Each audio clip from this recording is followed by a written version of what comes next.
All right, so as the title suggests, in this video I want to discuss why did I buy another Model 3 rather than a new Model Y. The Model Y is the hot new car, and why didn't I do that? I use my my Tesla for in-home appliance repair work. It's my day-to-day service vehicle, and you would think a Model Y would be preferable to a Model 3, and it would be in certain ways. So I wanted to go over a few things in this video with you guys. So if you're new to the channel, welcome. I hope you enjoy yourself watching this video. Go ahead and you can watch some of my previous videos and get a feel for what I'm all about on this channel, and my personality and the topics that I cover. So, all right, item number one, why did I get another Model 3 instead of a Model Y? And this is gonna sound strange, but the Model Y was too big. Now, what do I mean by that? When it comes to having a vehicle for service work, you would think that I would want more cargo space for more cargo. Yes, kind of. However, when I had gotten into a Model Y as a loaner vehicle, and the first thing I noticed was, wow, the cabin is big. And again, that could be seen as good, but the typical boxes that I carry for service work, and I have some plastic storage bins for a lot of my parts inventory, are such that they fit the trunk of the Model 3 perfectly. I rarely even need to use the back seat at all for any equipment or boxes. The frunk up front has some of my parts in it, so I really don't need the space that a Model Y would give me. It also is just, again, that large feeling. The Model 3 feels proportioned properly to me, both interior and exterior, whereas the Model Y, it just seemed proportioned strangely. It's just an overall bigger car. So that was one reason. Reason number two, and this may insult some people, well, a few of these reasons will probably insult some Model Y owners, and I don't mean it that way, but item number two is I didn't like the way it drove. So what do I mean by that? I really prefer a sports car, and my previous Model 3, I had lowered an inch and I put 20-inch wheels and tires on it, wider wheels out back, and I really loved the sharp feel that car had, the way it stuck to the road. As it is, it handles sharper than my new performance Model 3 that I'm driving now.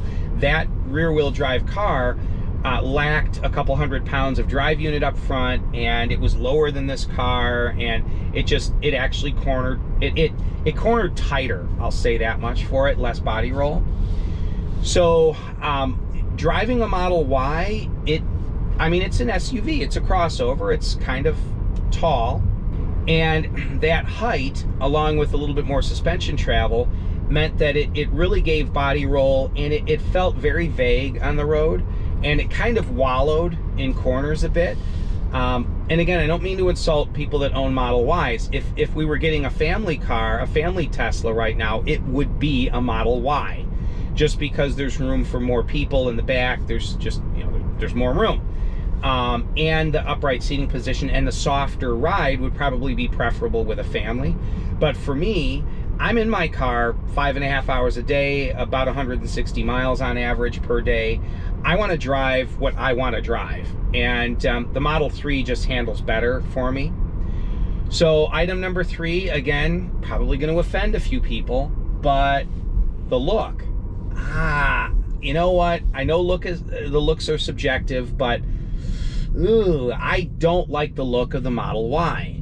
And again, taste is subjective, but I love the look of the Model 3. As I mentioned previously, the interior proportions are better on a Model 3.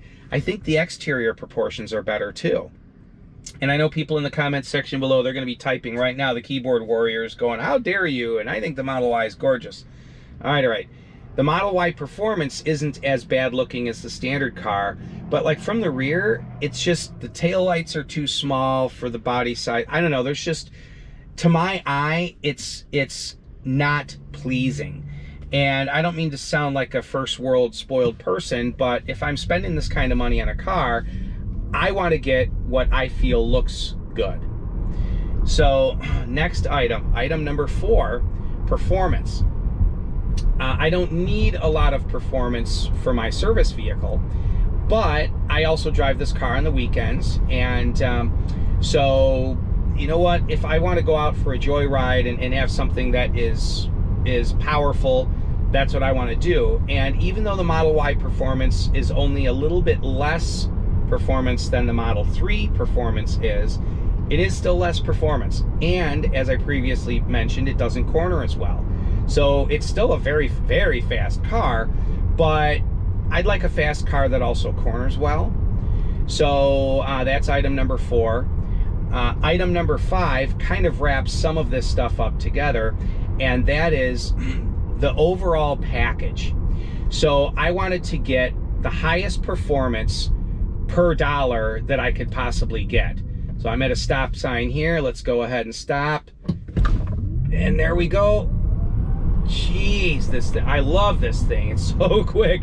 So the Model 3 it's a few $1,000s cheaper than a Model Y. It's a few tenths of a second faster to 60 than a Model Y. It corners better than the Model Y, and to my eye, it looks better than the Model Y. So I look at it and go, oh, and it's slightly more efficient than a Model Y. So I look at it and go, the car's cheaper, faster, handles better, is more efficient, and looks better. It's just a no-brainer. Now again, I go back to, if I was buying a car for my family, it would be a Model Y. Just because, again, with, you know, if my kids are climbing in the back and all that, which they're adults now, one still lives with us, but we drive a lot of people around and their friends and stuff, there's more room, admittedly. So if my wife's going to drive around, she would probably prefer a more upright seating position and the softer suspension and all that the Model Y offers. So that would probably occur, but for me and my taste, it was just, this car was the best bang for the buck. Also, and I'll do a video on the finances of this car coming up here soon, but I got this car basically the cheapest way you could possibly get a Performance 3. And that is the base color, which is white. I love white, and it just looks very professional to show up in my customers' driveways in a white car.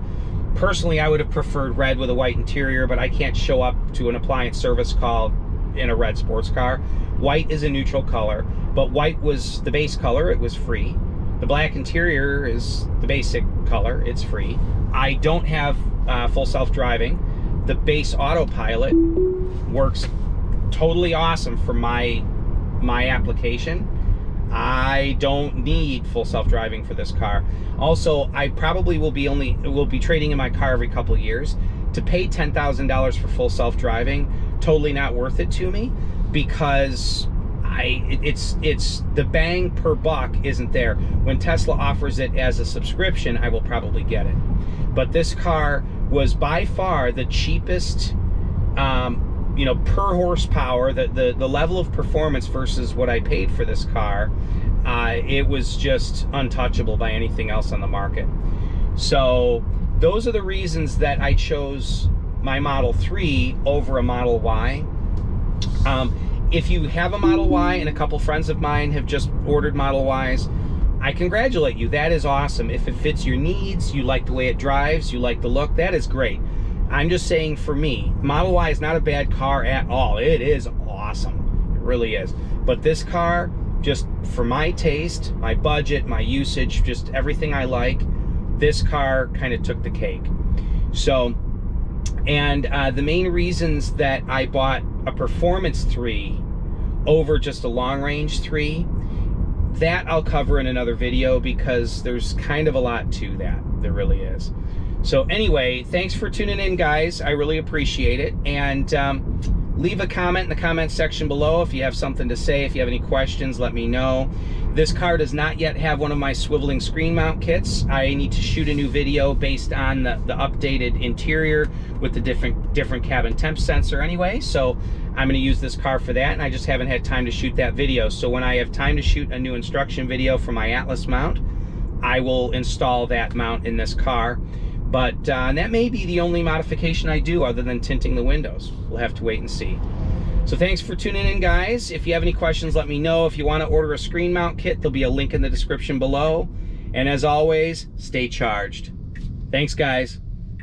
Bye-bye now.